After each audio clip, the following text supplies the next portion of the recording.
Nearing the end of President Biden's term, and the American people's patience for his failure to secure our southern border is running thin.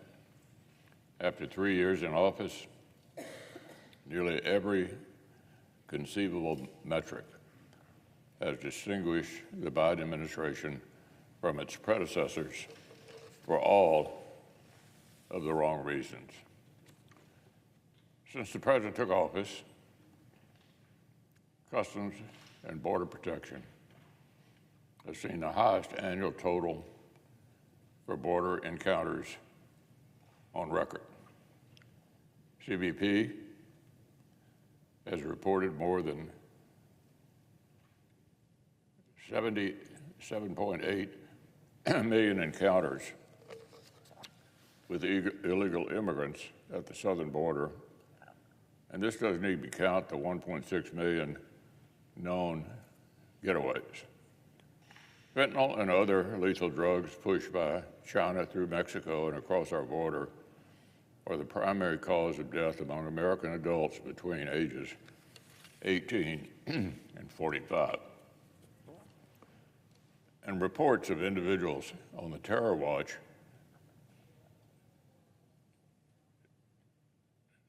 living to sneak across the southern border have literally soared on President Biden's watch.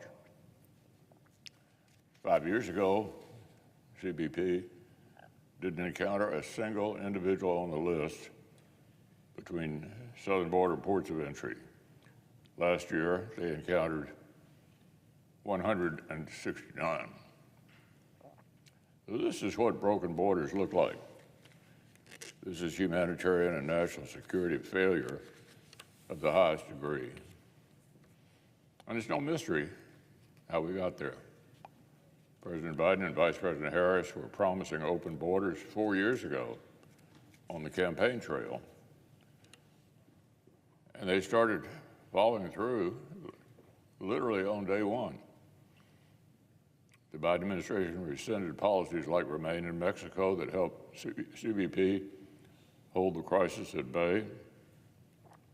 They froze construction of physical barriers at the border out of spite for their predecessor, a move that most Americans now say they want to see reversed.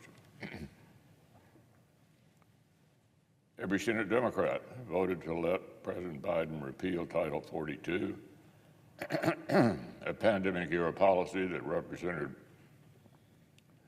border officials' only meaningful tool to stem the flow of illegal arrivals. The administration's supposed border czar traveled widely to discuss the root causes of migration, but for months she couldn't find time to visit the border itself.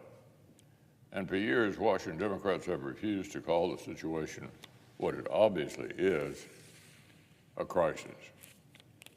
At every step, the American people have been left literally scratching their heads. In some cases, they've been left with unimaginable grief, like the family of Laken Riley, the student murdered by a man who shouldn't have been allowed into the country in the first place. And in every case, they've wondered why their elected leaders are missing in action. Families are wondering why Senate Democrats opposed Senator Blackmun's proposal to allow state and local law enforcement to cooperate with ICE to detain and deport criminals. Why they voted down Senator Budd's legislation that would have prohibited granting legal status or citizenship to individuals who have assaulted a law enforcement officer. Why they blocked a proposal that would have required that individuals DHS deemed to be special interest aliens, potential national security risk, are detained at the border and not released into the interior by the thousands. They're wondering why left-wing groups are exploiting the crisis to line their own pockets. Well, one thing the American people don't have to wonder about is why Washington Democrats are suddenly chomping at the bit to convince their constituents that they care about border security. After all, working families are the ones telling pollsters the border is their very top election year concern. The American people aren't fooled.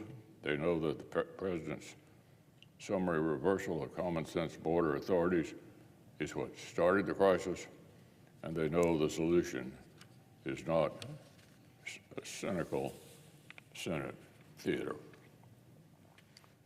The solution is a president who's willing to exercise his authority to use the tools he already has at his disposal and to start cleaning up this mess. If Senate Democrats wanted to start fixing the crisis tomorrow, they would be urging the president to do exactly that. The American people have every right to expect secure borders, along with safe streets and stable prices.